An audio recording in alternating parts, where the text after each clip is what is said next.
A homeless woman used sign language to talk to a little boy and made him smile for the first time in years, never imagining he was the son of the millionaire quietly watching them from afar. And what he did next shocked everyone. Before we start the story, let us know in the comments, what city are you watching from? And at the end, don't forget to rate this story from 0 to 10.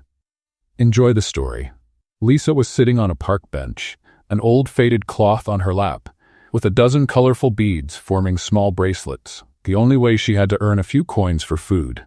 She sighed, picked up one of the bracelets, and murmured to herself, if each bracelet paid for one lunch, I'd already own a restaurant.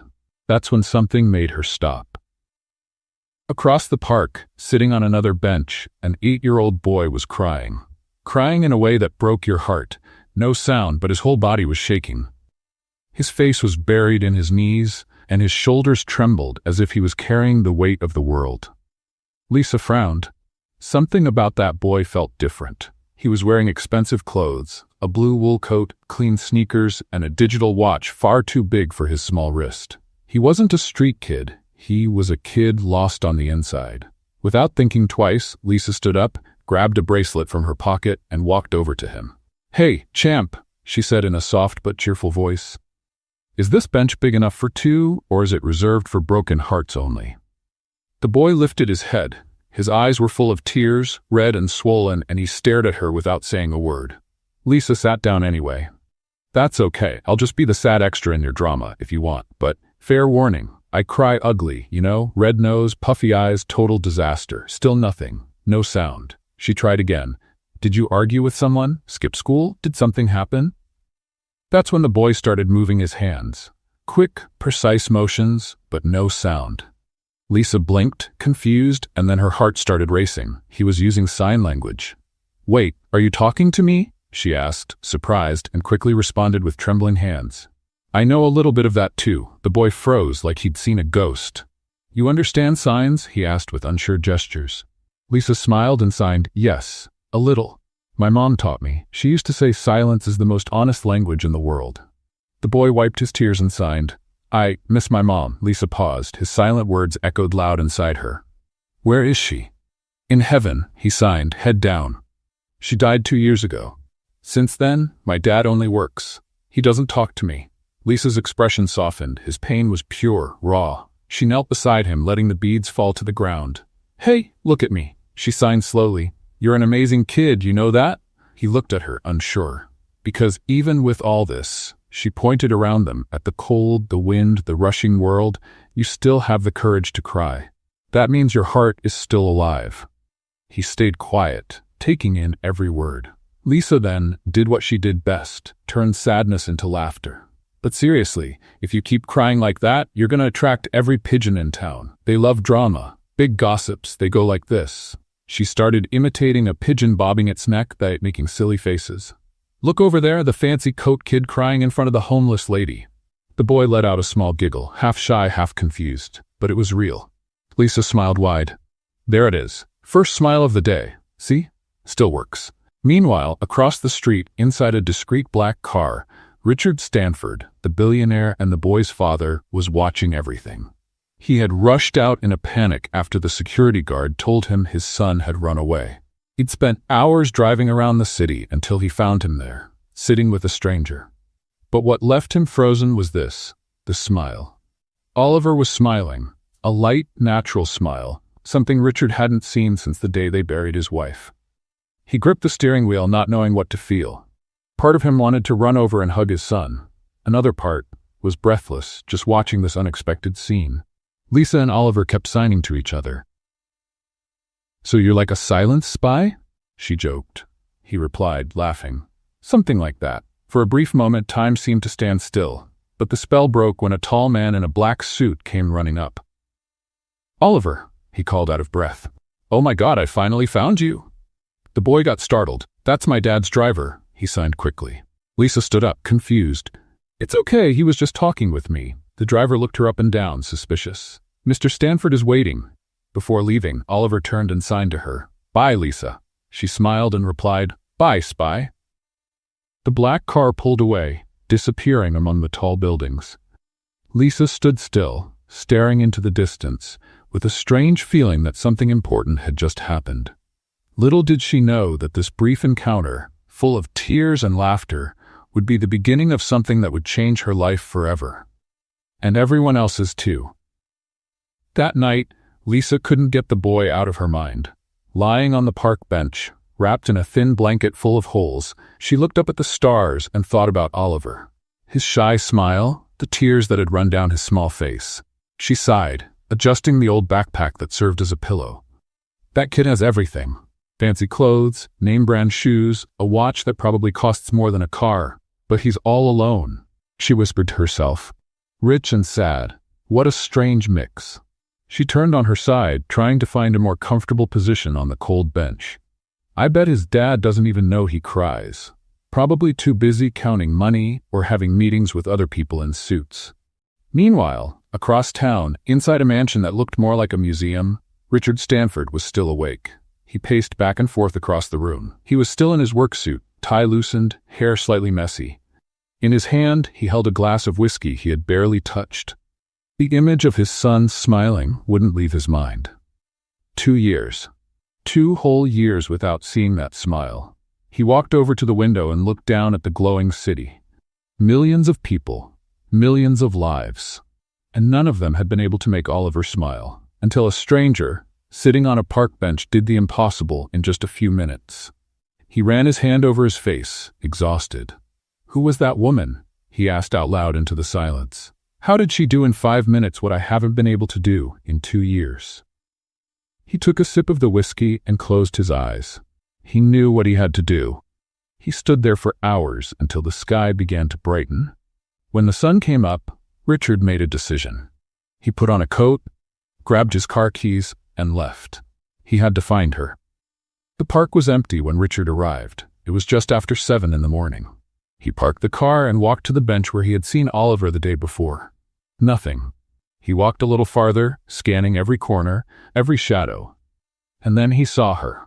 Lisa was sitting on the ground, leaning against a tree, with her faded cloth spread out in front of her. The beaded bracelets were neatly lined up, and she was chewing on a piece of stale bread. Richard stopped a few feet away, watching. She looked so light. Even there, sitting on the cold ground with nothing, there was something about her that radiated life. He took a deep breath and stepped closer. "Good morning," he said, his voice deep and calm. Lisa squinted at him. "Good morning. Can I help you? If you're here to buy a bracelet, they're $5 each. If you're here to ask for money, I'm sorry, but I'm the one doing the asking."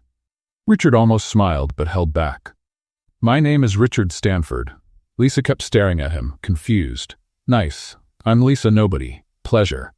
He almost laughed again, but then he took a deep breath as if gathering courage. "I'm the father of the boy you met yesterday, Oliver." Lisa's face changed instantly. She jumped to her feet, brushing her hands on her old pants. "Oliver? The little boy who was crying? Is he okay? Did something happen?"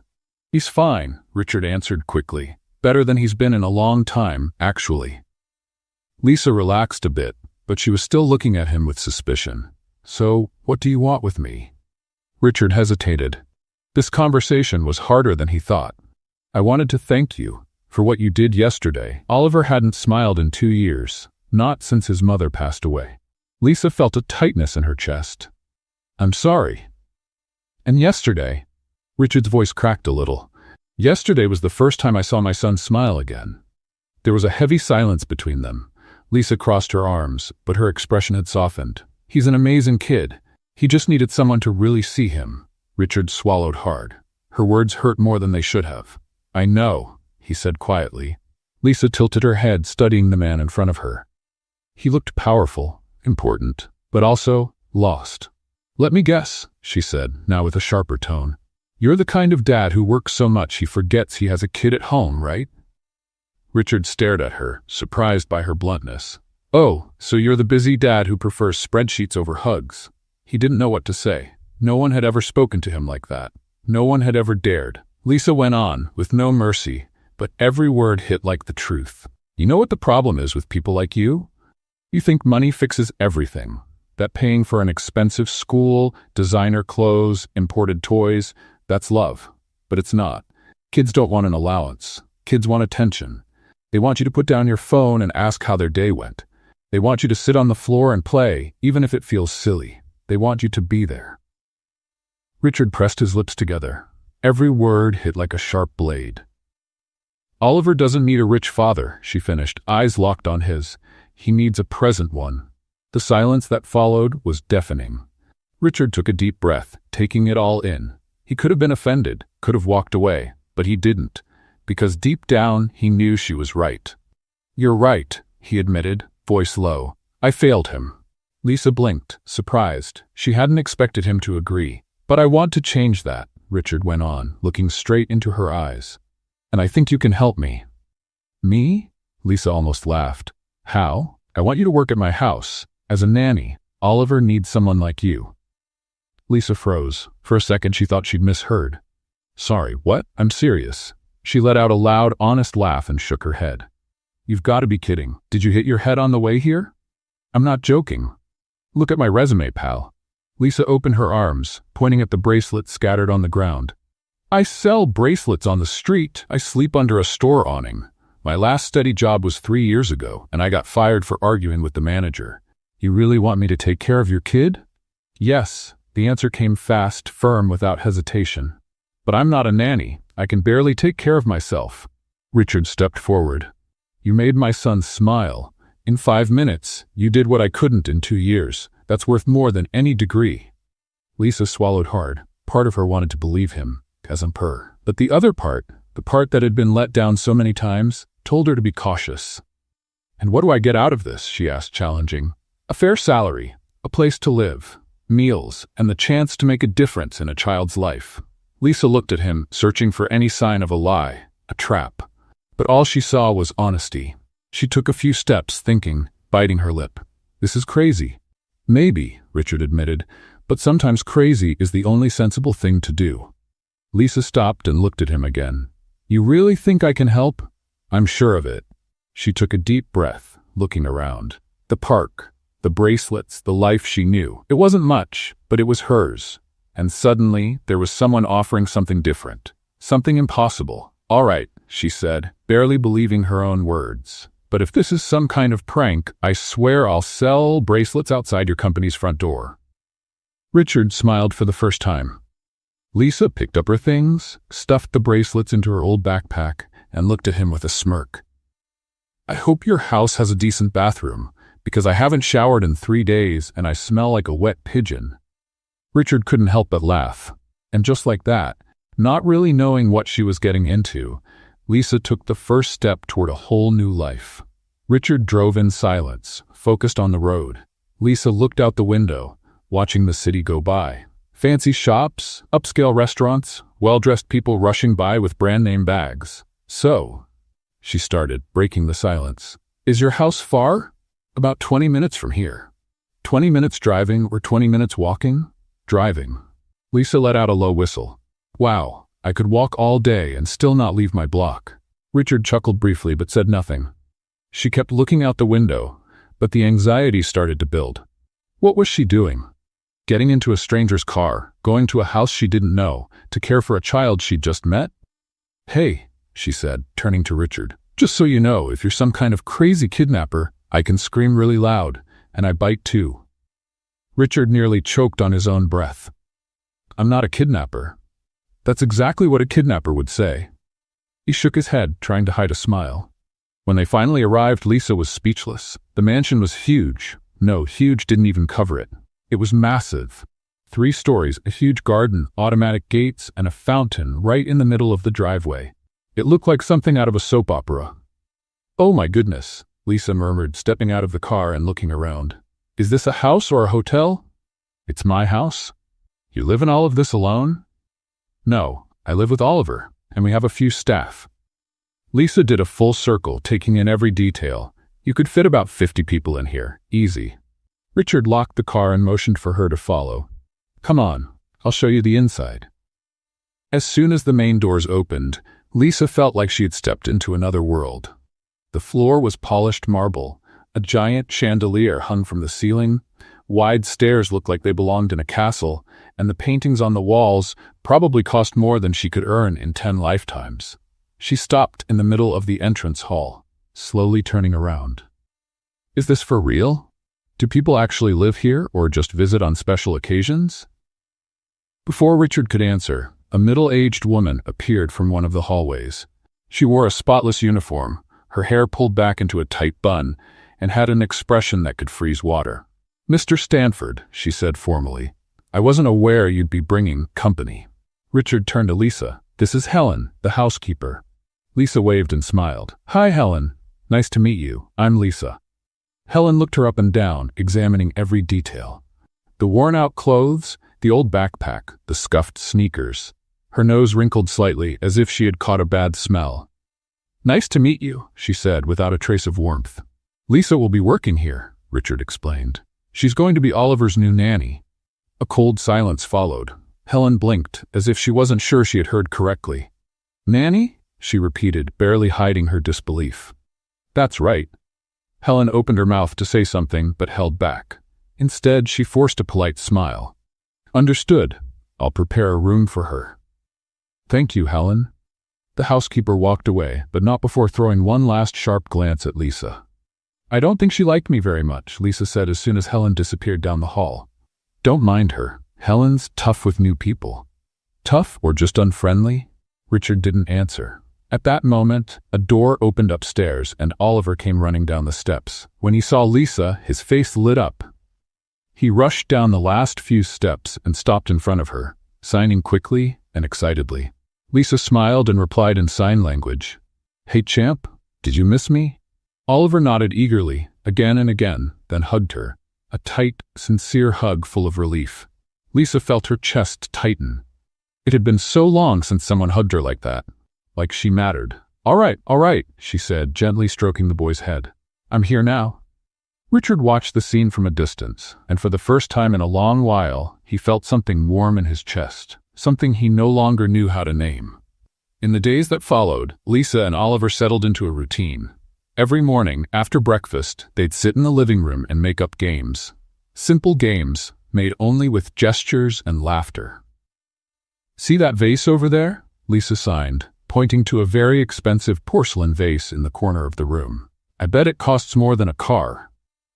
Oliver laughed and signed, "Way more. So let's pretend it's the king of the room, and we have to bow every time we pass by it." She stood up and made an exaggerated bow to the vase, and Oliver burst out laughing. The two of them spent the whole morning greeting furniture like royalty. In the afternoon, they invented a mime show. Lisa pretended to be a living statue, and Oliver tried to make her laugh. He made silly faces, danced in a funny way, pretended to trip. And every time she laughed, he celebrated like he had won a prize. Richard watched everything from a distance, hiding behind the office door, and for the first time in years, he smiled.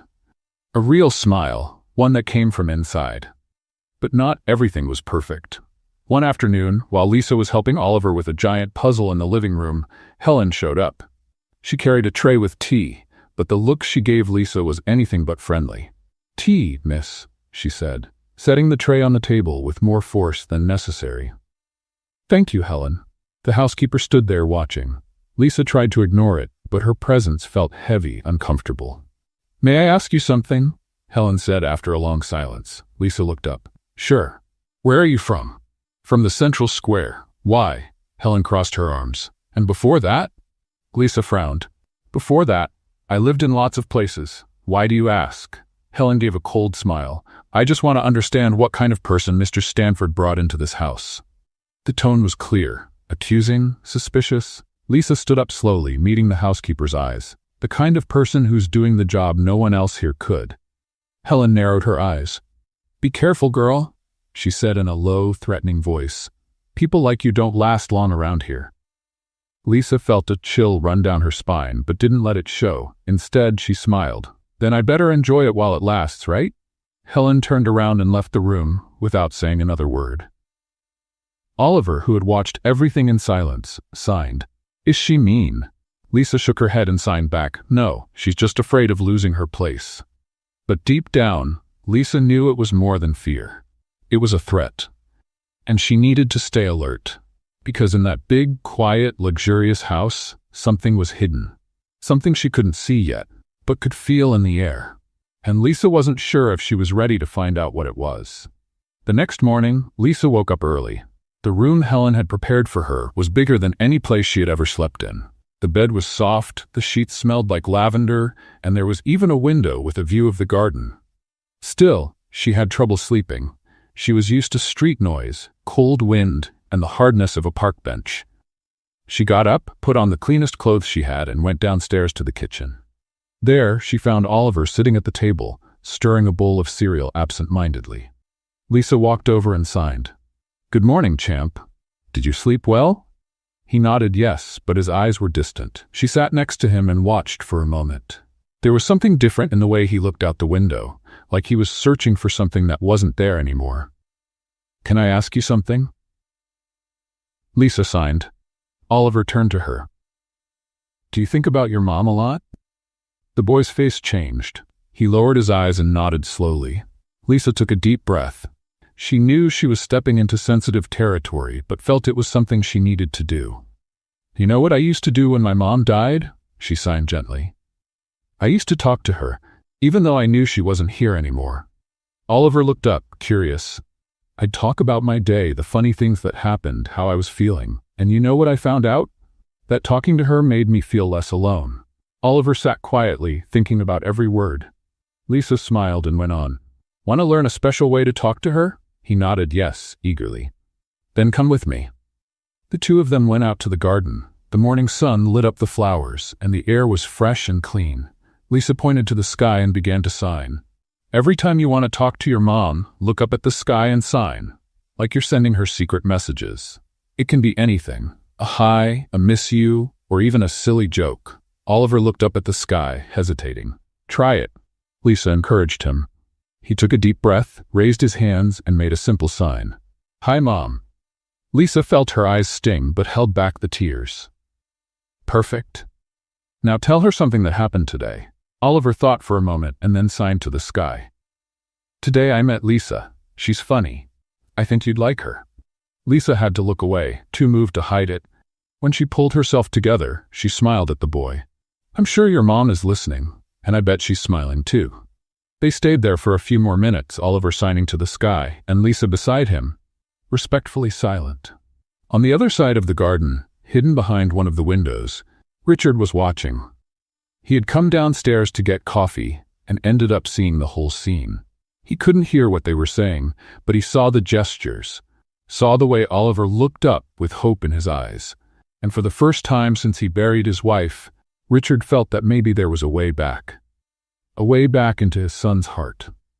The next few days were different.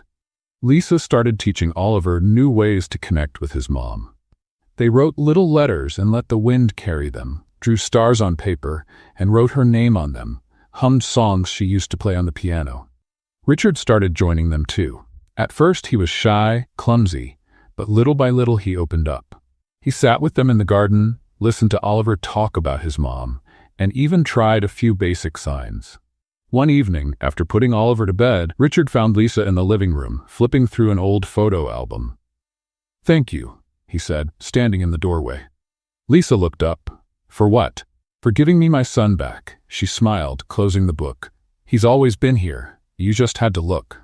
Richard walked over and sat in the armchair next to hers. "You're amazing, you know that?" Lisa shrugged. "I just do what anyone with a heart would do." There was a warm silence between them. Then Richard sighed. "I have to go to an important dinner next week with some business people. It's a formal, boring thing, but it has to be done. Good luck with that. The thing is, I need to go with someone." Lisa gave him a sideways look. "And?" Richard hesitated. "And I was thinking, would you like to go with me?" Lisa nearly choked. "Me? You must be out of your mind. Hit your head or something. I'm being serious." "Richard, I barely know how to use a dessert fork, and you want to take me to dinner with rich people?" "I do." "Why?" He went quiet for a moment, like he was trying to find the right words. "Because you're real, and I need someone real by my side." Lisa shook her head, laughing nervously. "This is crazy." "Maybe, but you already said yes to one of my crazy ideas before. Why not say yes to another?" She looked at him, searching for any sign he was joking. But he wasn't. "Okay," she finally said. "But if I mess something up, it's your fault." Richard smiled. "Deal." The week flew by. Lisa spent her days with Oliver and her nights nervous, thinking about the dinner. When the big day finally came, Helen showed up in her room with a dress. "Mr. Stanford asked me to bring you this." It was a simple dress but elegant, emerald green with a cut that flattered without overdoing it. Lisa held it up, stunned. "He bought this for me?" Apparently. Helen left without saying anything else. When Lisa came down the stairs that evening, she was unrecognizable. Her hair was down, the dress fit perfectly, and she wore light makeup that made her eyes stand out. Richard was waiting in the entryway, adjusting his watch. When he saw her, he froze mid-movement. His heart skipped a beat. His hands got sweaty. He couldn't breathe for a second, just stared. He didn't know she could look even more beautiful. He didn't know he'd feel that way. "You look," he began but couldn't finish. "Ridiculous?" Lisa said, stepping down the last few steps. "Beautiful," he corrected, still breathless. She blushed. "Oh, please. I look like a giraffe in high heels."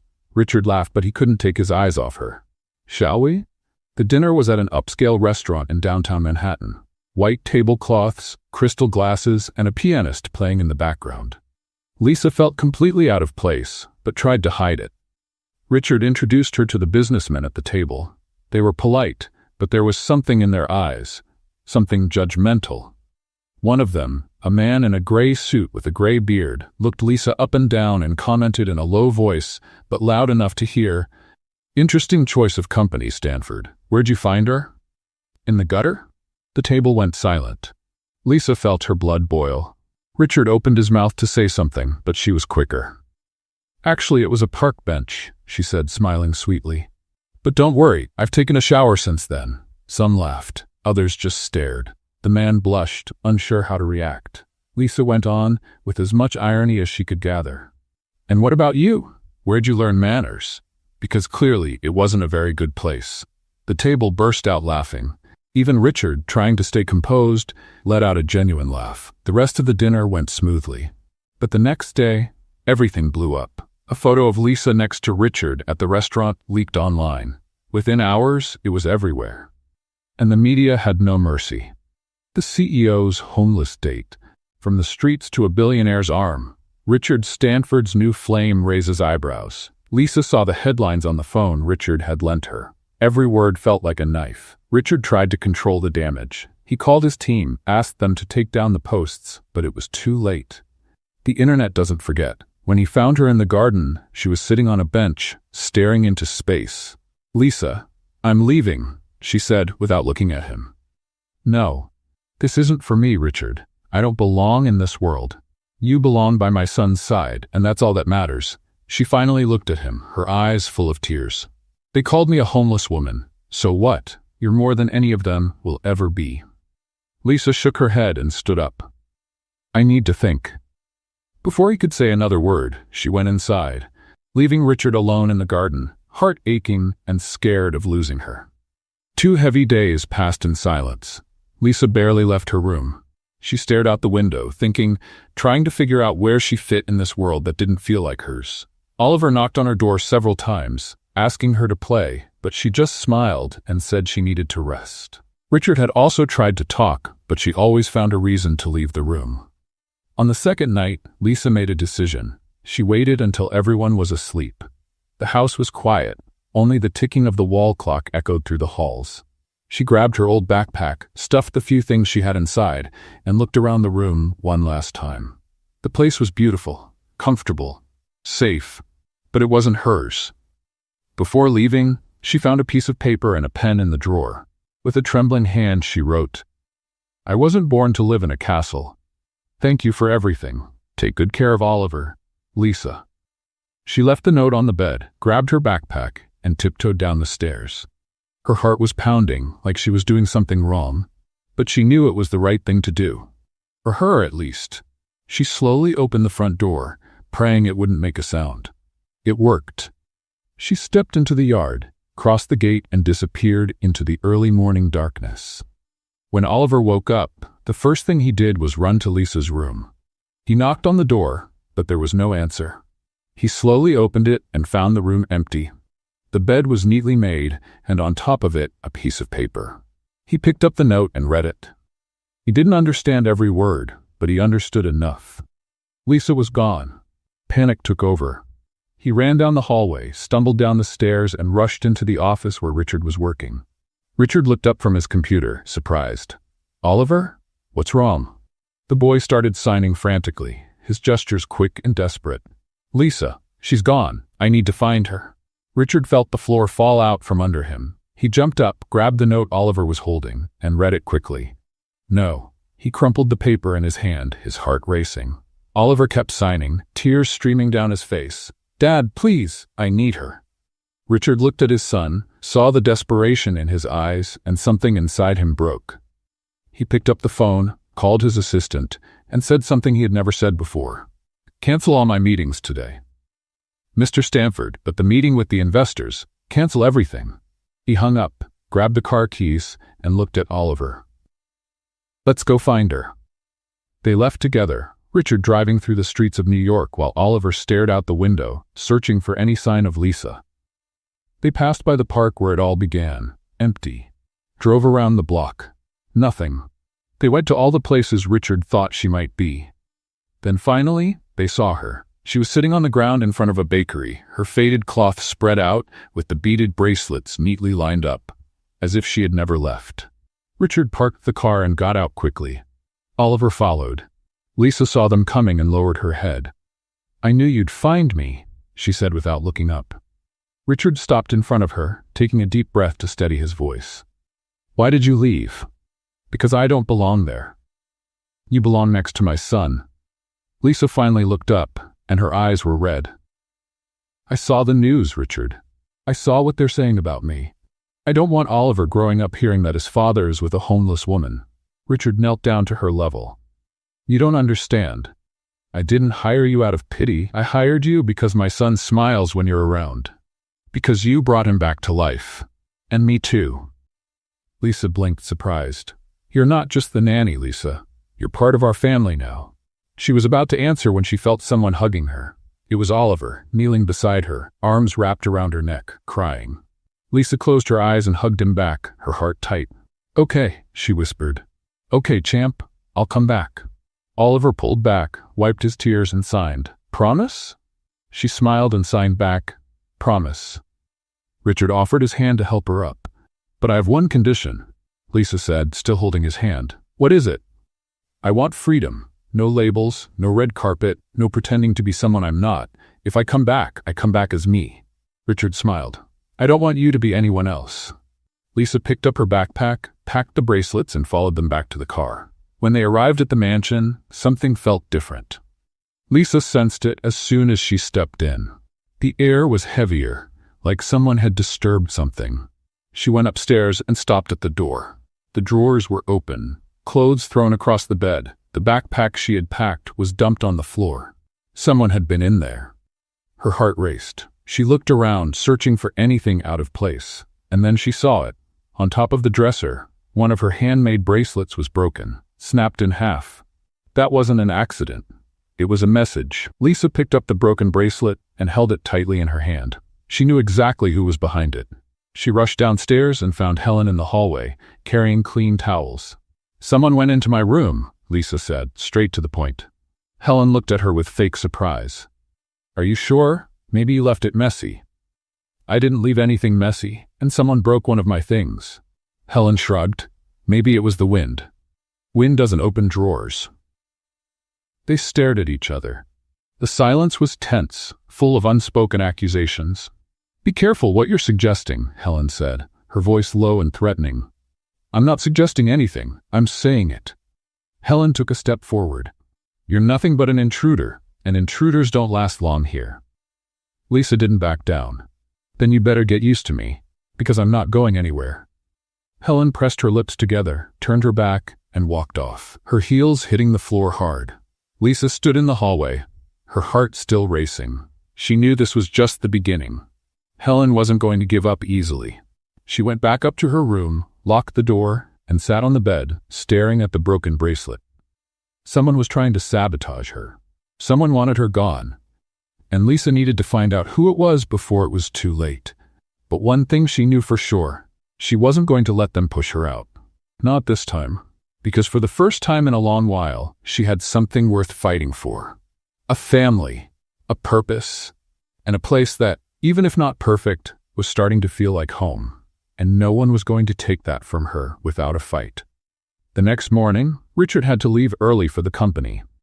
There was an important meeting with investors that couldn't be rescheduled. Before he left, he stopped by Lisa's room. "I'll be gone all day," he said, standing in the doorway. "But if anything happens, call me." Lisa was sitting on the bed, still deep in thought. "All right." Richard hesitated, as if he wanted to say more, but just nodded and left. As soon as his car disappeared through the gate, Lisa felt a chill. Something in the air felt different, wrong.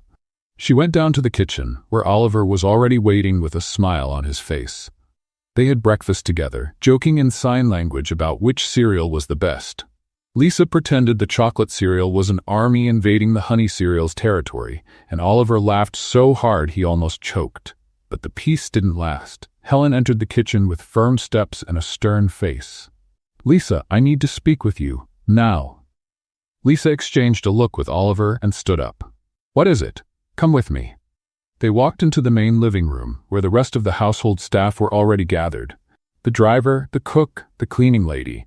All of them were looking at Lisa with puzzled expressions. "What's going on?" Lisa asked, her heart beating faster. Helen crossed her arms and pointed to the coffee table. "Someone stole money from Mr. Stanford's safe." Lisa blinked, confused. "And what does that have to do with me?" "I found the money in your bag." Silence filled the room. Lisa felt the ground shake beneath her feet. "What? That's not true." Helen opened Lisa's bag, which was sitting on the couch, and pulled out a bundle of bills tied with a rubber band.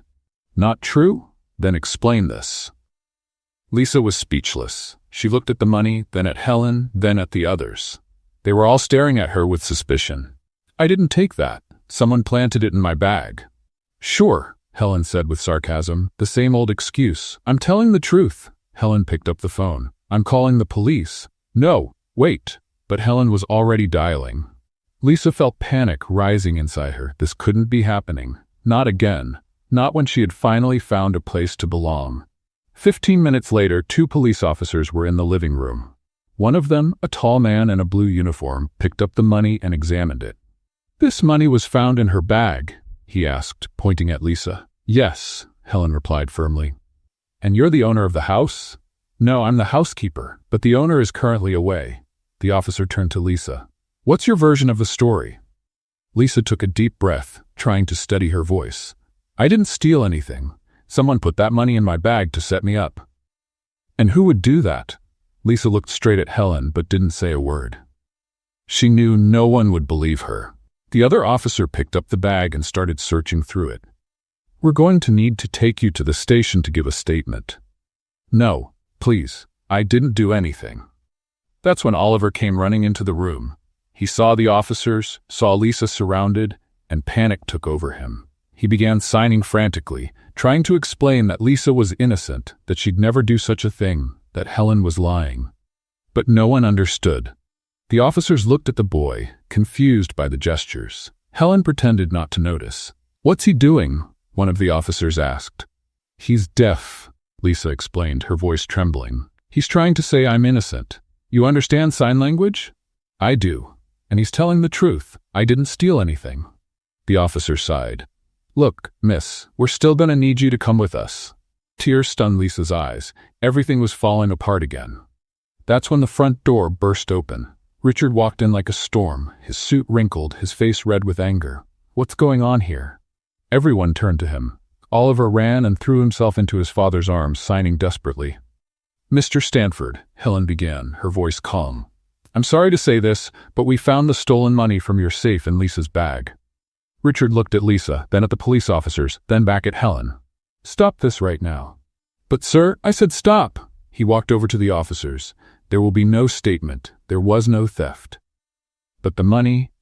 I gave Lisa permission to use my money whenever she needs it. No crime was committed." Helen turned pale. "But sir," Richard cut her off with a cold stare. "Wait here." He left the room and went straight to the office. 2 minutes later, he came back holding a tablet. "I want everyone to see this."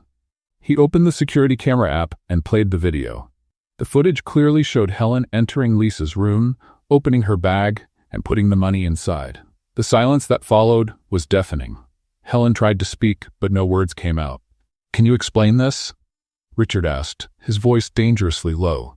It was a misunderstanding." "Misunderstanding? You set her up. You tried to ruin the life of an innocent person." Helen stepped back. "Please, Mr. Stanford. You're fired. I want you out of my house within the hour." "No, please, I've worked here for 10 years. And you threw it all away out of jealousy." Richard turned to the officers. "I'm sorry for the trouble.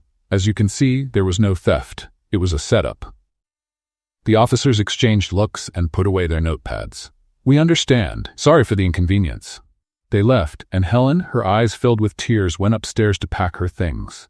Lisa stood frozen in the middle of the room, still trying to process everything. Richard walked toward her slowly. "Are you all right?" She shook her head, tears finally streaming down her face. "I can't take this anymore. I can't stand being humiliated again." "I know. And I'm sorry. I think I should leave." Richard took her hand, firm but gentle. "Please stay." "Richard, I need you here, and not just because of my son." Lisa looked up, surprised. There was something different in the way he looked at her, something that went beyond gratitude. The mood shifted. The air between them felt warmer, heavier. Richard stepped closer, and Lisa didn't move away. They stood there, eyes locked, hearts beating in sync. Then Richard's phone rang. He closed his eyes in frustration, but answered. "Hello?" The voice on the other end was tense, urgent. "Mr. Stanford, we have a problem. The company is under investigation for corruption. The FBI just arrived." Richard felt the blood drain from his face. "What?" "They're seizing documents. They say there's evidence of tax fraud and money laundering." "That's impossible." "Sir, you need to come back now." Richard hung up, his face pale. Lisa touched his arm. "What is it?" He looked at her, and for the first time, Lisa saw fear in his eyes. "My company is being investigated for corruption." And in that moment, Lisa realized the storm was just beginning. Richard ran out of the mansion without even saying a proper goodbye. Lisa stood in the living room, listening to the sound of his car disappearing into the distance. Oliver tugged at her sleeve, signing, "What's going on?" Lisa knelt down and signed back, "Your dad has a problem at work. But everything will be okay." She wasn't sure she believed her own words. In the hours that followed, the news exploded. Every TV channel was talking about the scandal. Richard Stanford's company was being investigated for financial crimes. There were suspicions of fraud, forged documents, embezzled money. Lisa watched it all on the living room television, her stomach in knots. The images showed Richard entering the company building, surrounded by lawyers and reporters. Camera flashes exploded in his face. Microphones were shoved in front of him. "Mr. Stanford, is it true you diverted millions of dollars? How long has this fraud been going on? Do you have a statement?" Richard didn't say a word. He just walked into the building, his face grim. Lisa turned off the TV, unable to watch anymore. Oliver sat beside her, staring at the dark screen. "Is my dad guilty?" he sighed. "No," Lisa answered firmly. "Your dad is a good man. Someone's lying." In the days that followed, things only got worse. The newspapers printed more and more aggressive headlines. Richard's reputation was being torn apart, company stock dropped sharply, clients canceled contracts, and worst of all, Oliver started having trouble at school. Lisa found out one day when she picked him up. He got in the car with his head down, eyes red. "What happened?" she sighed, worried. "The kids are saying my dad is a thief." Lisa's heart broke. "They don't know anything. Don't listen to them." But Oliver started to shut down again. He stopped smiling, stopped playing, went back to the silence Lisa had seen on that first day. And she wasn't going to let that happen. That night, while Oliver was sleeping, Lisa had an idea. She picked up the phone Richard had given her, adjusted the room's lighting, and hit the record button. "Hi, everyone," she began, a little shy in front of the camera. "My name is Lisa, and I want to teach you something really special." She showed her hands and began to sign. "This is sign language. It's a way to talk without using words. And you know why I'm teaching this? Because I met an amazing little boy who showed me that sometimes the most important things don't need to be spoken out loud." She went on, teaching basic signs. Hello, thank you, friend, love. And then, at the end of the video, She spoke about empathy. We live in a world that judges people all the time. But do we really know their stories? Do we know what they're going through on the inside? Before judging someone, how about we try to understand them? She posted the video on a social network and went to bed without expecting much. The next morning, she woke up to her phone exploding with notifications. The video had gone viral. Thousands of views, hundreds of comments. "This is beautiful. I'm crying. We need more people like her in the world. Who is this woman? She's amazing." Lisa was in shock, but she didn't stop there. She made more videos, taught more signs, shared stories about Oliver without revealing his name. She talked about resilience, about love, about starting over, and little by little, things started to change. People began to see Richard differently, not as the cold businessman accused of fraud, but as a father fighting to reconnect with his son. Comments started to appear. "If Lisa believes in him, I do too. A man who inspires that much loyalty can't be bad. Let's give him a chance to explain before we judge." The tide was turning. Meanwhile, Richard was working day and night with his lawyers, reviewing documents, looking for proof, trying to find who had set him up. And finally, after exhausting days, he found out. 2 executives from the company, driven by greed, had stolen money and forged documents in Richard's name. They thought he'd never find out. But they underestimated a man fighting for his honor. The evidence was turned over to the FBI. The guilty parties were arrested, and the investigation against Richard was closed. When he came home that night, he looked 10 years older. His eyes were sunken, his face pale, his shoulders slumped. Lisa was waiting in the living room. "Is it over?" she asked softly. "It's over," he replied, collapsing onto the couch. She sat beside him without saying a word. She just stayed there, quiet, offering her presence. After a few minutes, Richard spoke. "Thank you for the videos, for standing up for me when no one else did. I just told the truth." He turned to her, and there was something different in his eyes. "How did you end up on the streets, Lisa?" She blinked, surprised by the question. "Why do you want to know?" "Because I want to really know you." Lisa took a deep breath. It had been a long time since she talked about it. "It was just me and my mom," she began, her voice low. "My dad left us when I was little. My mom worked hard to raise me on her own. We didn't have much, but we were happy." Richard listened quietly. "Then she got sick. Cancer. I tried to take care of her, but I couldn't. She passed away, and I fell into depression. I felt so lost, so alone, I couldn't do anything. I was evicted from the home we lived in." She wiped away a tear that had slipped down. "I didn't have a profession, no diploma. I picked up odd jobs, washing dishes, cleaning houses, but it wasn't enough to pay rent. I found a tiny apartment, but 3 months later I was evicted again. And then, there was nowhere else to go. I ended up on the streets. I started making bracelets to buy food." Richard felt his chest tighten. Without thinking, he pulled her into a hug, a tight hug, full of unspoken things. "You're the strongest person I know," he whispered. Lisa buried her face in his shoulder and let the tears fall. When they pulled apart, their faces were close, very close. Richard looked into her eyes, then at her lips, and before he could think twice, he kissed her. Lisa kissed him back. The kiss was soft, gentle, full of feeling. When they pulled away, she was out of breath. "I'm feeling something for you," she confessed, her voice trembling. "Me too," Richard said, holding her face in his hands. "I've felt it for a while." Lisa smiled, but then remembered something important. "We need to take it slow. I don't want to hurt Oliver. He's been through so much. I don't want him to think I'm trying to replace his mother." "You're right." They sat there, side by side, holding hands in a quiet, comfortable silence. The following days felt lighter. Richard went back to work, but he now spent more time at home. Oliver was smiling again. Life finally seemed to be falling into place. Until one afternoon, while cleaning the room, Lisa found an old box under the bed. It was dusty and forgotten. Curious, she opened it. Inside were old documents from Richard's company. Contracts, receipts, payroll forms. Lisa was about to close it when something caught her eye. A name. A name she knew very well. Rebecca Thompson. Her mother. Her heart skipped a beat. She grabbed the document and read it.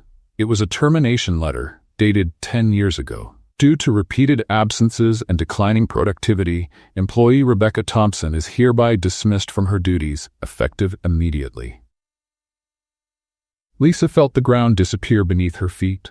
Her mother had worked at Richard's company and had been fired. Her hands trembled as she read through more documents. She discovered that the dismissal happened just months before her mother passed away, just months before everything collapsed. And the reason? Her mother had been sick, missing work for treatments, and instead of getting support, she was let go. Lisa felt the anger rising, burning from the inside. Everything made sense now. The poverty, the desperation, her mother's death, and Richard was at the center of it all. She clutched the documents tightly, tears streaming down her face. How could she love someone, knowing his company had destroyed her mother's life and hers? Lisa went downstairs with the documents clutched in her hand. Her heart was pounding so hard it felt like it might burst out of her chest. She found Richard in his office, focused on papers spread out across the desk. She knocked on the door, hard. Richard looked up, surprised. "Lisa, what happened?" She threw the documents onto the desk, the pages scattered everywhere. "Care to explain this?" Richard picked up one of the sheets and began to read. His expression slowly shifted from confusion to shock. "Where did you get this?" "Found it in an old box, under the bed." He kept reading, his face growing paler by the second. "Rebecca Thompson," he murmured. "That name? That's my mother," Lisa shouted, already in tears. "My mother worked for your company, and you fired her because she was sick." Richard jumped to his feet. "Lisa, I didn't know." "You didn't know? How could you not know? It's your company. That was 10 years ago. I barely worked there at the time." Lisa shook her head in disbelief. "There's always an excuse, isn't there? Always someone else to blame." "Wait, let me explain." "There's nothing to explain. My mother was fired while fighting cancer. She lost her job, lost her health insurance, and not long after, she died." Her voice cracked at the last word. Richard ran a hand down his face, desperate. "Oh my God. Lisa, I swear I didn't know. Back then my father was running everything. I only took over after he retired." Lisa froze, trying to process what he'd said. "Your father? He was strict, cold. He made decisions without thinking about people. I've spent years trying to undo the damage he caused." She looked into his eyes, searching for lies, but all she saw was sincerity and pain. "Even if it was your father, it's still your company. It's still your name." "I know." Silence fell heavy between them. Lisa wiped her tears and took a step back. "I thought this place was different. I thought I had finally found somewhere I belonged. But all of this, it was just an illusion." "It wasn't an illusion. What we built here is real." "How can it be real when it was built on lies?" Richard tried to move closer, but she raised her hand, asking him to stay back. "I need to leave. Lisa, please." "No, it's over." She turned and ran upstairs to her room. Richard stayed in the office, feeling the world collapse around him. Half an hour later, Lisa came down with her backpack on. She walked straight past the living room, without looking back. That's when she saw Oliver standing by the door, holding a piece of paper. Her heart broke. The boy's eyes were red, his hands trembling. He handed her the paper. Lisa took it and read the words, written in a child's handwriting. "Family doesn't run away." She closed her eyes, holding the paper to her chest. She wanted to stay. She wanted to hug that boy and tell him everything would be all right. But she couldn't. "I'm sorry, champ," she whispered, kneeling to hug him. "I have to go." Oliver hugged her back, crying silently. When Lisa pulled away and walked out the door, it felt like she was tearing her own heart out. The days that followed were empty. Lisa went back to the park, to the same old bench, to the same routine of selling bracelets. But nothing was the same. Everything felt dull, lifeless. Meanwhile, back at the mansion, Oliver completely shut down. He stopped eating properly, stopped playing, and spent his days staring out the window, hoping Lisa would come back. Richard tried to talk to him, but the boy barely looked at him. One night, while putting Oliver to bed, Richard noticed the piece of paper the boy had written still tucked under his pillow. "Family doesn't run away."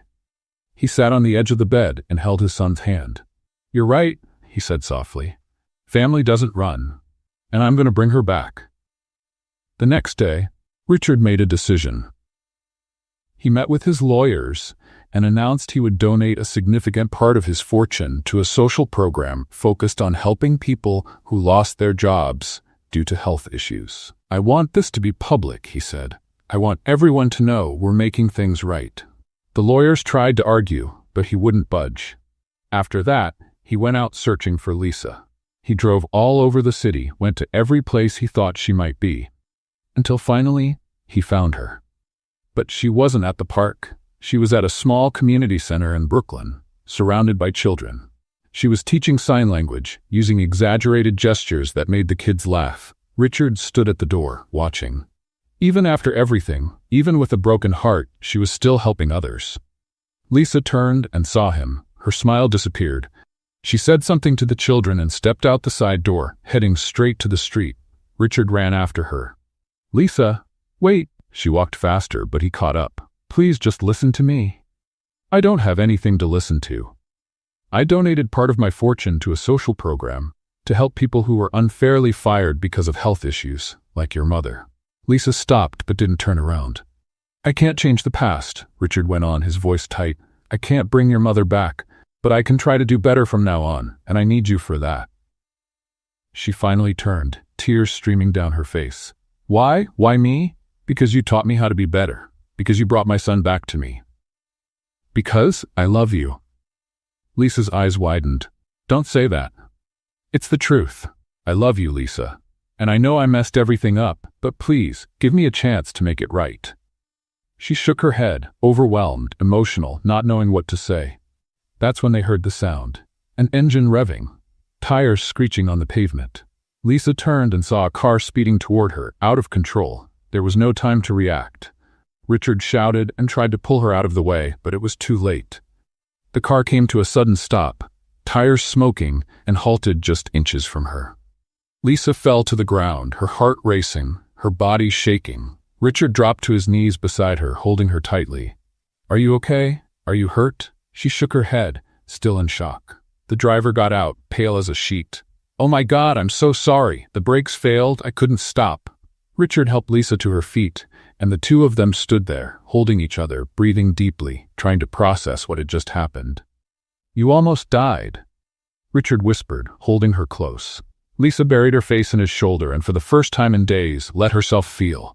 The fear, the relief, and something else, something she had tried to deny, but it was there, strong and real. She still loved him, and maybe, just maybe, there was a way back. When Lisa opened her eyes, the first thing she saw was a white ceiling, then fluorescent lights, and finally the steady beep of a monitor beside her. Hospital. She blinked, trying to understand what had happened. Her head hurt. Actually, her whole body hurt. She turned her face and saw Oliver sitting in a chair, his eyes fixed on her. When he realized she was awake, his face lit up. He started signing quickly. "You're awake? You're okay." Lisa gave a faint smile and tried to sign back, but her arms felt heavy. "Easy, champ. Slow down." Oliver moved closer to the bed and gently held her hand like she might break. "Don't leave," he signed, eyes full of tears. "Please don't leave again." Lisa's heart tightened. She squeezed his hand back. "I won't." That's when she noticed someone else in the room. Richard was standing near the window, arms crossed, looking exhausted. It seemed like he hadn't slept in days. When their eyes met, he slowly walked over. "How are you feeling? Like I got hit by a truck, or almost did." He gave a faint smile. "The doctor said you were lucky, just a few scrapes and a scare, nothing serious." "Lucky? I nearly got flattened in front of a community center." Richard chuckled softly, and Lisa realized how much she had missed that sound. He pulled up a chair and sat beside the bed, gently holding her hand. "You gave me the biggest scare of my life. Sorry, I didn't mean to." There was a quiet pause. Oliver carefully climbed onto the bed and lay down next to Lisa, resting his head on her shoulder. Richard looked at the two of them and felt his chest tighten with emotion. "You taught me how to hear what silence screams," he said softly. Lisa raised her eyebrows and laughed. "That was way too poetic for a man in a suit." "I learned from the best." She smiled, and for the first time in days, she felt like maybe things could fall back into place. In the days that followed, while Lisa recovered in the hospital, something unexpected happened. A local reporter showed up in her room, along with a cameraman. "Lisa Thompson?" he asked, excited. Lisa looked at him, suspicious. "Who's asking? My name is Tom Harris. I'm a reporter with Channel 7. I saw your videos teaching sign language. They went viral." "Viral?" "Millions of views. People are loving it. You're becoming a symbol of resilience and inclusion." Lisa blinked, confused. "A symbol? I was just teaching signs." But you did it in such a human, honest way. People connected with it. We want to do a story about you." Richard, who had been sitting quietly in the corner of the room, stood up. "She's recovering. This isn't the time for interviews. Just 5 minutes. I promise we won't tire her out." Lisa looked at Richard, then at the reporter. "It's all right. 5 minutes." The interview was short but meaningful. Lisa talked about Oliver, how learning sign language changed her life, and about empathy and inclusion. When the segment aired that night, the response was overwhelming. Social media blew up. Lisa gained thousands of followers. Supportive messages poured in from everywhere. "You inspired me to learn sign language. My daughter is deaf, and I've never seen anyone talk about this with such care. The world needs more people like you." But along with the attention came pressure. 2 days later, while Lisa was still in the hospital, a man in a suit walked into the room. He was tall, tan, with very white teeth and a rehearsed smile. "Lisa Thompson!" "Finally," he said, extending his hand. "My name is David Klein, executive producer at Network Plus." Lisa shook his hand, unsure. "Nice to meet you. I'm here with a proposal that could change your life." Richard, who was helping Oliver with homework in the corner, looked up, instantly alert. "What kind of proposal?" Lisa asked. David pulled up a chair and sat down, full of energy. "We want to turn your story into a reality show. Picture this. From the streets to stardom, Lisa's journey. We follow your life, your sign language lessons, your relationship with Oliver, everything." Lisa's eyes widened. "A reality show about me?" "Exactly. You're authentic, inspiring, real. The audience will love it." Richard stood up and crossed his arms. "She's not doing that." David looked at him, surprised. "With all due respect, Mr. Stanford, I think that's her decision. And I think you're trying to take advantage of someone in a vulnerable position." "Take advantage? I'm offering her an opportunity." Lisa raised her hand, interrupting. "All right, both of you, let me think." David smiled, confident. "Of course. Just don't take too long. We have others interested in the slot." He left a business card on the table beside her bed and walked out. When the door closed, Richard turned to Lisa. "You're not going to accept that, are you?" "Why not?" "Because those shows destroy people. They edit everything, twist the story, and turn your life into a circus. Or it could be a chance to reach even more people, to teach signs to millions." Richard shook his head. "This isn't about teaching. It's about ratings, about money." Lisa sighed, tired. "Richard, I spent my whole life being invisible, and now for the first time people are paying attention. Maybe that's a good thing. Or maybe it's a trap." She looked at him. "You don't trust me to make this decision." "I trust you. I just don't trust them."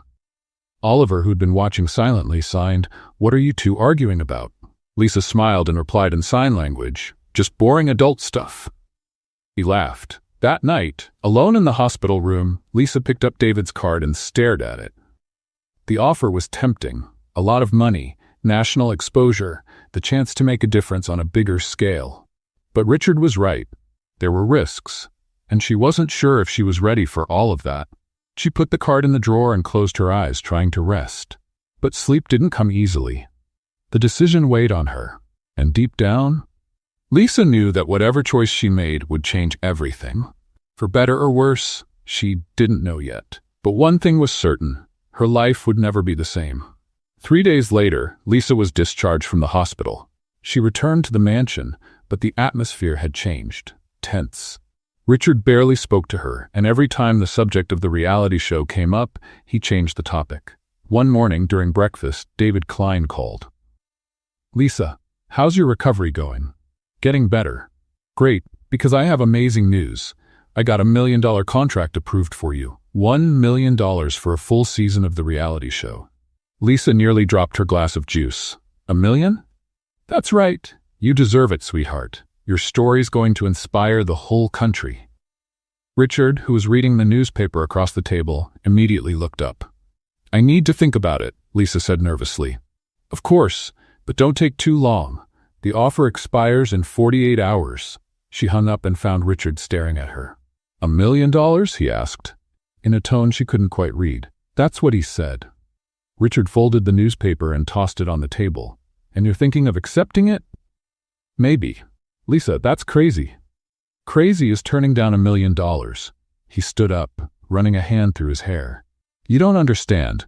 These shows will tear you apart. They'll take your story and turn it into cheap entertainment. Or maybe they'll give me a platform to make a real difference. Difference? They just want ratings. They'll edit everything and make you look ridiculous. Lisa stood up too, upset. Do you think I'm ridiculous? No, but they'll make it seem like you are. Maybe you're just afraid I won't need you anymore once I have my own money. The words came out harsher than she intended. Richard froze as if she had slapped him. Is that really what you think of me? Lisa looked away, regretful. I don't know what to think. Richard grabbed his car keys. Do whatever you want, Lisa, but don't say I didn't warn you. He walked out, slamming the door. Oliver, who had been quietly watching the whole thing, signed to Lisa. Did you two fight? She sighed and replied, Grown-ups are complicated, champ. That afternoon, Lisa called David and accepted the offer. 2 days later, she signed the papers. A week after that, filming began. At first, everything seemed perfect. A professional crew, beautiful sets, interesting questions. Lisa felt important, heard. But little by little, she started noticing strange things. The questions got more and more invasive. The writers kept pushing certain parts of the story. Talk more about how hard life was on the streets, the director would say. Try to cry a little, if you can. I didn't cry that much, Lisa would answer. But we need to move the audience.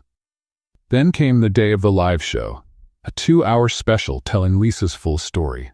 The studio was packed, the audience excited, cameras everywhere. Lisa was backstage, wearing an outfit she didn't choose, when she heard the show's intro. Tonight, the inspiring story of a woman who went from the streets into the arms of a billionaire. Lisa Thompson, the homeless woman who won New York's heart. She froze. Homeless? Won a billionaire? That's not right, she whispered. The stagehand gave her a gentle nudge. It's time. Let's go. Lisa walked onto the stage to loud applause. She sat in the chair next to the host, a man with a wide smile and perfect teeth. Lisa Thompson, what an honor to have you here. Thank you. Your story is incredible. A homeless woman with nothing, and suddenly you're rescued by a charming billionaire. Lisa frowned. That's not exactly what happened. Of course it is. You were selling bracelets when Richard Stanford found you and changed your life. He didn't change my life. I changed my life. The host laughed, like she'd told a joke. Such humility. But we all know that without him, you'd still be on the streets. Something inside Lisa snapped. She looked at the cameras, at the audience, at the monitors showing her face close-up, and she saw exactly what Richard had warned her about. They were turning her story into a fairy tale. The poor girl rescued by the rich prince. No, she said firmly. The host blinked. Excuse me? Lisa stood up. No, this is wrong. Lisa, please sit down. We're live. I know we're live, and that's exactly why I need to speak. She turned to the cameras, took a deep breath, and began. You want to hear my story? I'll tell you the truth. I lived on the streets, I went hungry, I slept out in the cold. But you know what I never was? A victim waiting to be saved. The audience went quiet. No one saves anyone. That idea that we need a hero to pull us out of the hole, that's a lie. We heal when someone believes in us. When someone sees our worth. Richard didn't save me. He saw me, he gave me a chance, but I did the work. She pointed at the camera. And if there's anyone out there going through a hard time, hear this. You don't need a billionaire. You need an opportunity, and someone who believes you're capable. Because you are. Tears were streaming down her face now. I'm not the beggar who got saved. I'm the woman who stood up, and no one can take that away from me. She took off the lapel mic and placed it on the table. Thank you for the opportunity, but I'm not going to be part of a story that isn't mine. And she walked off the stage. The audience burst into applause. The host was speechless. The producers were panicking backstage. But Lisa didn't care. She grabbed her things and left the studio. On the other side of the city, at the mansion, Richard was watching everything on TV. Oliver was next to him, both of them glued to the screen. When Lisa gave her speech, Richard felt a tightness in his chest. Her words echoed inside him, touching places that had been closed off for years. My God, he whispered. I love this woman. Oliver looked at his dad and smiled, signing, I knew it. Richard jumped to his feet. Where are you going? Oliver signed. To get her. He grabbed the car keys and ran out. He drove through the streets of New York like a madman, heart racing. He didn't know exactly where she'd be, but he had a hunch. And he was right. When he got to the park, he saw her, sitting on the same bench where it had all started, looking up at the sky. Richard parked and got out slowly. He walked up to her, hands in his pockets. "Mind if I sit?" Lisa looked at him, eyes still red, and nodded yes. They sat in silence for a moment, just feeling the night breeze. "I saw your speech," Richard finally said. "And it was the most amazing thing I've ever seen." Lisa laughed, wiping her tears. "I ruined everything. I walked off in the middle of a live taping." "You didn't ruin anything. You were honest." He turned to her, taking her hand in his. "You were right. I never saved you. You saved me. You taught me what really matters. You taught me how to be a father again. You taught me how to love again." Lisa felt her heart race. "Richard, I love you, Lisa. And it's not because you're a symbol or an inspiration. It's because you're you. Funny, stubborn, brave. You make me want to be better." She smiled, tears returning, but this time they were happy tears. "I love you too, you idiot." He laughed and pulled her into a kiss. A long, deep kiss, full of promises. When they pulled away, Lisa leaned her forehead against his. "So now what?" "Now we start over the right way," she smiled. "On a park bench? If it's with you, it can be anywhere." And right there, on the bench where it all began, Lisa and Richard found not an ending, but a new beginning. Because sometimes love doesn't come to rescue, it comes to add. And that made all the difference. The night was cold, but Lisa barely noticed. She felt warm there, in Richard's arms, sitting on the bench that had witnessed the start of it all. "Funny," she said, looking around. "Just a few months ago, I was here selling bracelets, never imagining my life would turn upside down." Richard smiled, wrapping an arm around her shoulders. "I never imagined I'd meet someone like you either." In the middle of a park, making jokes about pigeons, Lisa laughed, resting her head on his shoulder. "Who would have thought, huh?" The millionaire became the beggar's student. Richard let out a genuine laugh. "And the beggar became the heart of my home." They looked at each other, and the world around them seemed to fade away. Richard leaned in and kissed her again, slowly, gently, like they had all the time in the world. When they pulled away, they heard footsteps. They turned and saw Oliver running toward them, a huge smile on his face. "Champ," Lisa signed, surprised. "How did you get here?" Oliver pointed to the driver waiting near the car, waving from a distance. "I asked him to bring me. I knew you'd be here." He climbed up onto the bench between them and made a sign that made both of them laugh. "Marriage." Lisa blushed right away. "Hey, slow down.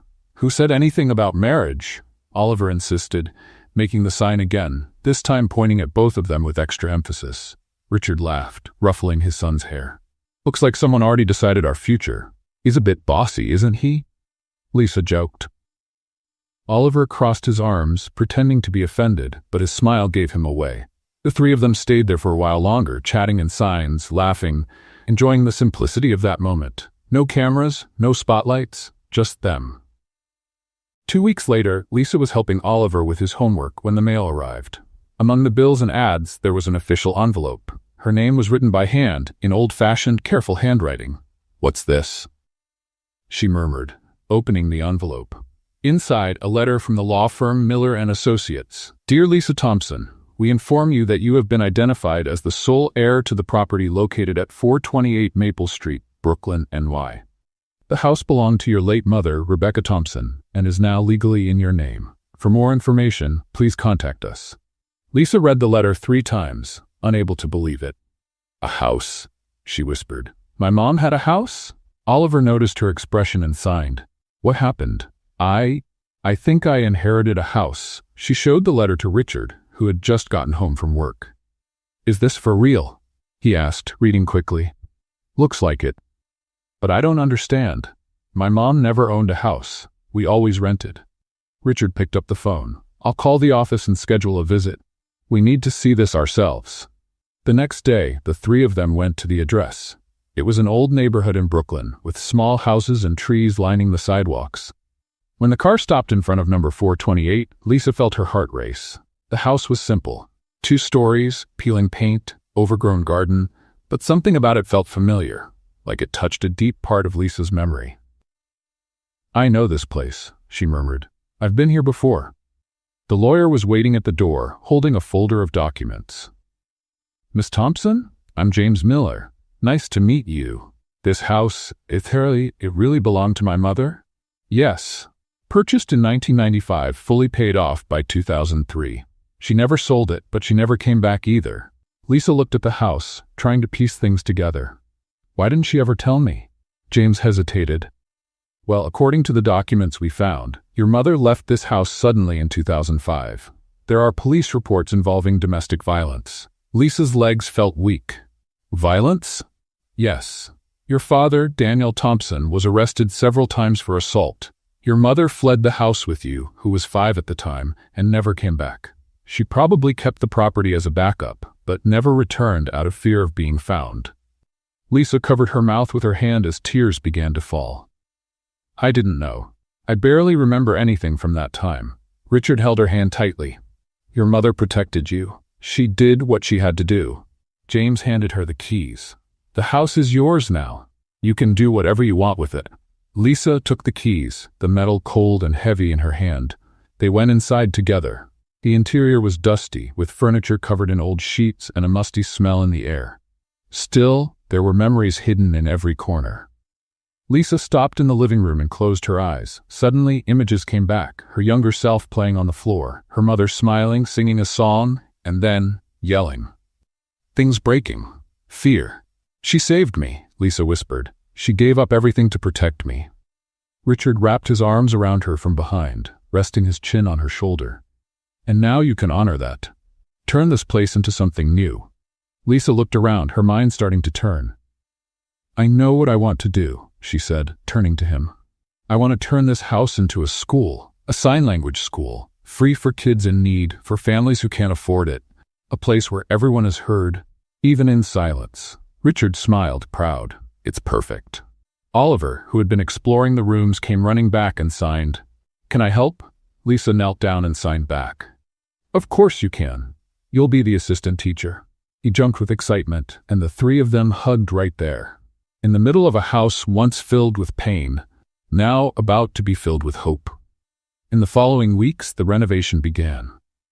Richard hired a construction team. Lisa picked the colors, planned the rooms, and thought through every little detail.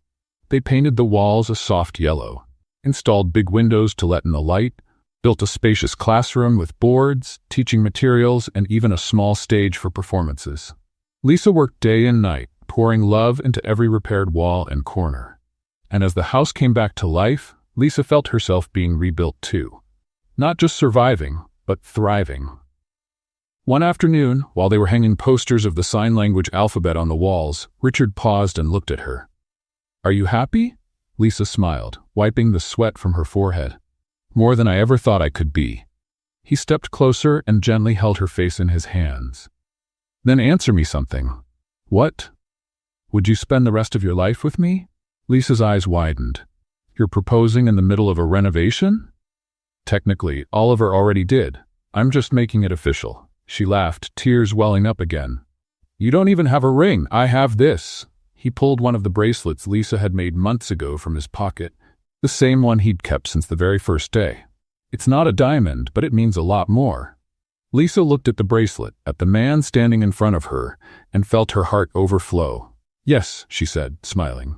1,000 times yes. And right there, in a house that had once been filled with fear, but was now becoming a symbol of new beginnings, Lisa and Richard made one more promise, that together they could turn any ruin into a home. 6 months later, the house was unrecognizable. What once was a place marked by pain now shined with new life. The yellow walls reflected the sunlight, the large windows let in the fresh air, and a colorful garden decorated the front. At the gate, the hand-painted wooden sign read, Hope Sign School. Everyone is welcome here. It was opening day. Dozens of people gathered in the garden. Children ran across the lawn, parents chatted excitedly, and the local press was there to cover it all. Lisa stood in the middle of the crowd, wearing a simple peach-colored dress, her hair loose in the wind. She was smiling so much her cheeks already hurt. Richard walked up behind her and wrapped his arms around her. Nervous? A little. What if no one wants to learn? He pointed to the dozens of people around them. I think that fear already passed. Lisa laughed and turned to him. Thank you. For believing in me. For making this possible. I just gave the money. You gave it the heart. Oliver came running over, holding the hand of a girl his age. She also used sign language, and the two were excitedly talking with their hands.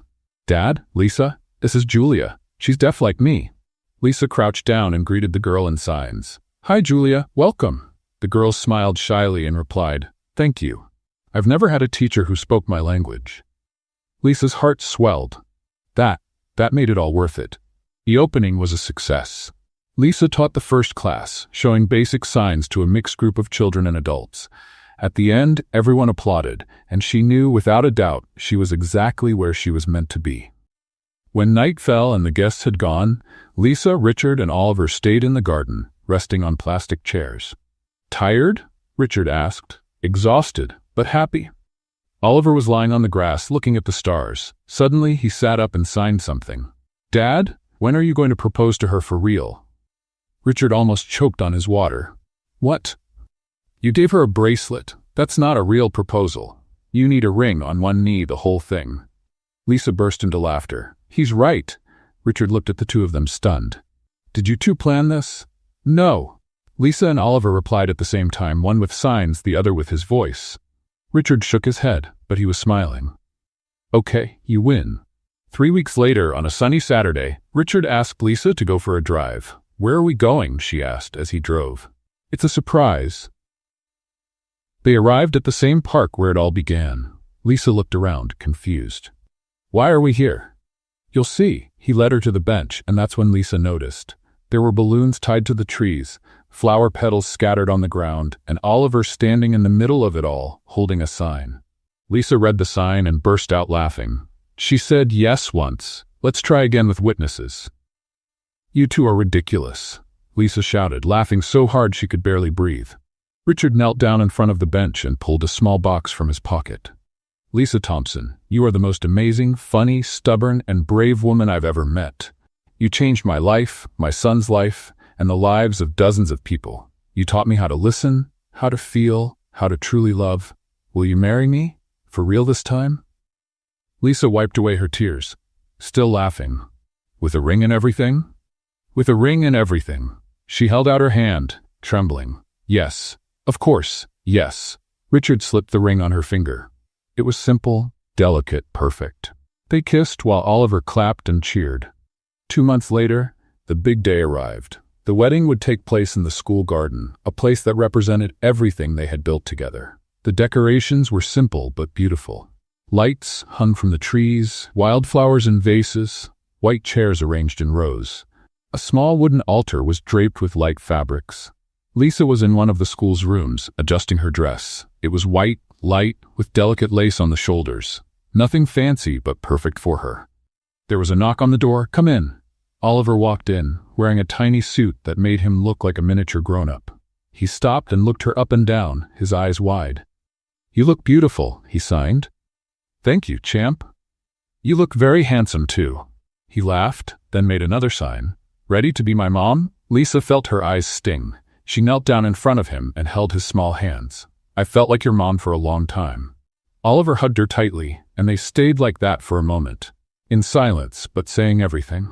The ceremony began with the sound of a soft guitar. The guests were seated, smiling. Lisa walked down the improvised aisle. No veil, no grand entrance, just herself. When she reached the altar and saw Richard waiting, her heart started to race. He looked handsome in his light blue suit, his eyes shining with emotion. The officiant began the ceremony, but before the formal words, Oliver stepped forward and came up to the altar. He signed to the audience, and someone translated aloud, "Love speaks all languages. It doesn't need sound to be heard. It doesn't need words to be understood. My dad and Lisa taught me that. And today, I'm the happiest person in the world because they're becoming a real family." The audience was moved. Some people were openly crying. Lisa looked at Richard and signed, just for him. "Now you've learned how to listen with your heart." He smiled, eyes full of tears, and returned the same sign slowly, carefully. The officiant continued, and when it was time for the vows, Lisa spoke first.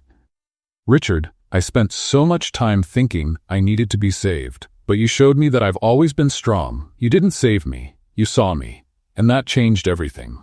I promise to love you, to support you, and to remind you every day that you are so much more than you think." Richard wiped away a tear and began. Lisa, you came into my life like a storm. You turned everything upside down, and thank God for that. You pulled me out of my comfort zone, made me laugh again, taught me how to be a real father. I promised to listen to you, always, with my ears, my eyes, and most of all, with my heart. Oliver brought the rings on a small cushion, beaming with pride. They exchanged rings, and when the officiant said, "You may kiss the bride," the audience erupted in applause. The celebration was simple: live music, homemade food, and heartfelt laughter.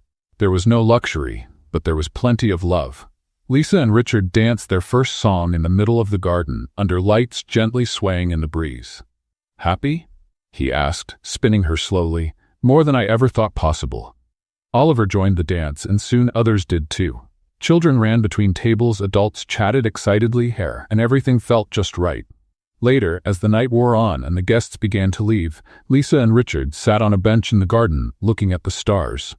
"We did it," she said, resting her head on his shoulder. "We did. From living on the streets to owning a school, from being alone to being married. Who would have thought, huh?" Richard kissed her forehead. "I always knew you were special." "Liar. You thought I was crazy." He laughed. "Maybe a little, but it was exactly the kind of crazy I needed." They stayed there in silence, holding hands, watching the garden lights go out one by one. And Lisa realized something. She wasn't searching for a place to call home anymore. Because home wasn't a place, it was people. Richard, who truly saw her. Oliver, who loved her unconditionally. And that school, born out of pain, now blooming with hope. A love born from silence. An ending in forever. What did you think of Lisa and Richard's story? Leave your thoughts in the comments. Rate this story from 0 to 10. What's your score? Don't forget to subscribe and click the bell to follow all of our stories. And check out more touching stories by clicking here on the final screen.